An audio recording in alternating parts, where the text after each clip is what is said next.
رسول اکرم صلی اللہ علیہ وآلہ وسلم جب اسی جسم اور اسی روح کے ساتھ آسمانوں پر گئے تو اللہ جل جلالہ نے فرمایا کہ بھائی میرے گھر آئے ہو، کیا لے کر آئے ہو؟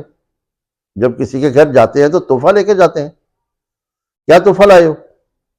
تو پیارے آقا رسول اکرم خاتم النبیین نے جو تحفہ پیش کیا، اللہ تعالیٰ بڑے راضی ہوئے، بڑے ہی راضی۔ ویسا تحفہ کوئی دے ہی نہیں سکتا تھا۔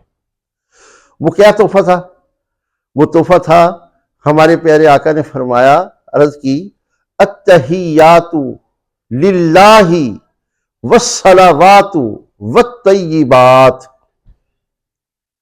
التحیات میری قولی عبادات، للہ اے اللہ تیرے لیے، والصلوات میری جسمانی عبادات، اے اللہ تیرے لیے، والطیبات میری مالی